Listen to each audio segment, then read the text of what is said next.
Do you actually know what settings are running on your Garmin watch right now? Ever wondered why it keeps beeping at you mid-run, why your battery keeps on draining, or why it's throwing out random stats that don't actually help your running? So if you've just bought a Garmin or you've been running for years, in this video I'm going to show you the settings that you must turn off right now to keep your watch running at its best. So if you want to save your battery, get accurate data and get rid of those annoying alerts, this is the video for you, so let's dive in. So let's start with one of the biggest settings that's ruining your battery's life, and that is your GPS mode. Now, your Garmin most likely has multi-band or all systems GPS set by default. So the idea behind this is more satellites equals better tracking, right? Well, in theory it sounds great, but in practice, here's the problem with that. So the problem with it is it drains your battery faster than normal, and for most runners it's not actually necessary unless you are navigating through thick forests, through big buildings, or maybe deep valleys. So the big question is, how do you fix it? What you need to do is on your Garmin, scroll to settings and then head to system. Within system, look for Sat IQ or GPS mode. Once you're in there, switch from all systems GPS or multi-band GPS to GPS only. If you want to balance, select Auto Select Sat IQ. This lets your watch decide when it actually needs multiple satellites. This one simple setting can almost double your battery life on one charge. Let's move on to the next setting now, which really messes up your pace tracking. Auto pause. Sounds great, and what it does is it stops tracking every time you stop. So if you hit a red light, you stop to tie your shoelace, or even if you stop for just a second. But here is why it is a huge mistake. It skews your pace data by taking out the small pauses, which actually makes you think you're running faster than what you actually are. It delays tracking when you get started once again, which means your splits are inaccurate. And if you're training for a race, you want real-world data, not artificially adjusted times. So to turn it off, go to settings and then scroll down to activities and apps, look for running and then auto pause, and make sure that you switch it off.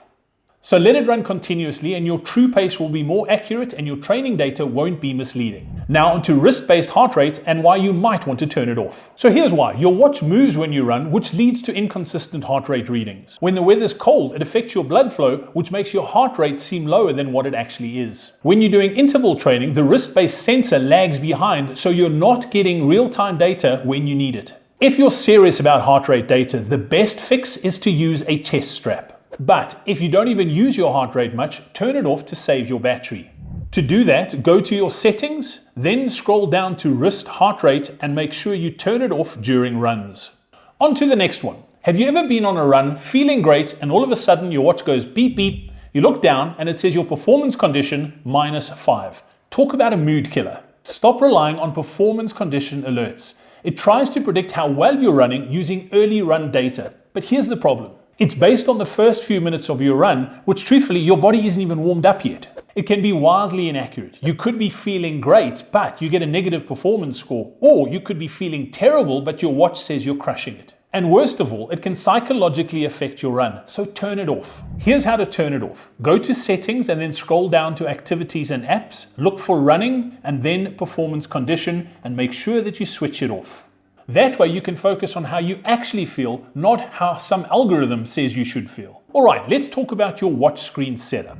Do you have 6 different stats crammed onto your screen right now? That's why you need to stop overloading your watch face. Right now, I've got live pace, lap pace, heart rate, cadence, stride length, and elevation gain. That's way too much information to process mid-run. Here's the problem. Too much information equals too many distractions. You spend more time looking at your watch than actually running, and it's mentally overwhelming to process that much information. So here's what to do instead. Screen 1, have timer, distance, average pace, and heart rate. Screen 2, lap time, lap distance, and lap pace if you're doing intervals. And screen 3, heart rate only for your easy runs. To adjust this, go to settings, look for activities and apps, and then select running and then data fields. Then what you need to do is edit them down to what you actually use. This makes your watch easier to read mid-run without the information overload. Now, we've discussed some of the biggest settings that mess up your Garmin experience, but there are a few more that you can change that can make your runs as efficient as possible and distraction-free. Let's dig into them one by one. If you're doing interval training, this setting is probably messing up your pacing without even realizing it. Here's why you want to turn off auto lap for interval training.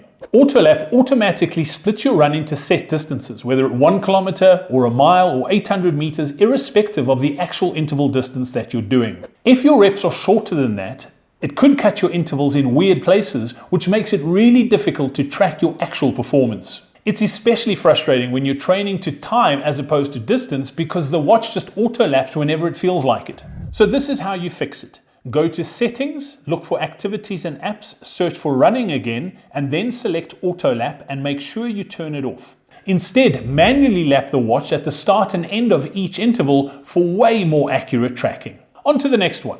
If you ever sit for a while and your Garmin all of a sudden beeps at you and tells you to move more, you'll know how annoying this is. That's why you want to turn off Move Alerts. This feature is meant for people who aren't active, but because you're a runner, this feature is absolutely pointless. You don't need your watch nagging you to stand up after you've just smashed a perfect interval session. And let's be honest, if you're recovering, you deserve to sit down a bit without your watch telling you otherwise. To fix this one, all you need to do is go to Settings, scroll down to System, and then Move Alert and turn it off. Simple fix, no more annoying reminders. Now, let's talk about why you need to turn off Auto Scroll. This is the feature that automatically scrolls through your different screens as you run. It sounds great. Wrong. This is why you need to turn it off. You're mid-run and you want to check your pace. You look at your watch and all of a sudden it scrolls to heart rate or even worse, elevation. That's not what you're looking for, right? If you have multiple data screens set up on your watch, it flips through each of the screens before you get to the one you're actually looking for. You want to be in control of the data you're looking for, not your watch. To fix this, all you need to do is go to Settings, once again look for Activities and Apps, go down to Running and then select Auto Scroll and make sure that you turn it off. Now your screen will only change when you want it to. On to the next one. If your watch constantly buzzes at you during runs, it's not only annoying, but it's also draining your battery. That's why you want to turn off unnecessary vibrating alerts. Vibration alerts are triggered by lap changes, pace notifications, smart notifications, and random unnecessary Garmin reminders. The result? More interruptions, more distractions, and less focus on your actual run. But how do you fix it? Go to Settings, Systems, then look for Sounds and Alerts and click on Vibration. Turn it off or set it to only activate on critical alerts. This makes your watch instantly less distracting and it saves your battery life. Now this next one is a biggie. It's not just about saving your battery life, but it's also about your privacy. And that's why you want to turn off Live Track Auto Start. This Garmin feature allows others to track you live in real time, which is great for safety, but here's why you want to turn it off unless you really need to use it. It automatically starts tracking when you head out for every single run, even if you didn't want to share the route. It's a massive battery drainer because it is constantly sending data. And if you forget it's on, you could be sharing your location with people you don't really want to be sharing it with. So how do you fix it? Go to Settings and then scroll down to Safety and Tracking, look for Live Track and then Auto Start and make sure that it is turned off. This way you control when your runs are shared, not when your watch wants to share them for you. Look, one thing I love about my Garmin is that I'm able to see my text messages, emails, and all other notifications that aren't running related. But the truth of the matter is, do you really need to be getting work emails while you're in the middle of a run? That is why you want to turn off smart notifications. Here's why. They're super distracting and actually take away from your run and don't allow you to focus on what you need to be focusing on. They drain your battery massively, especially if you have vibrations and the screen lights up every time one comes through. And the truth of the matter is, they're not that urgent. You're not going to need to attend to it mid-run. So here's how you fix it. Go to Settings, go to Phone, and then look for Smart Notifications. You can customize them only for calls if you need them, or you can turn them off completely. Now you can run without distractions. Now you know how to make your Garmin less annoying, more accurate, and even more useful. But if you want to up your Garmin game even more, then watch the video that's on screen right now, where Lindsay will share 9 genius Garmin hacks in just 11 minutes to show you how to get the most out of this incredible piece of technology.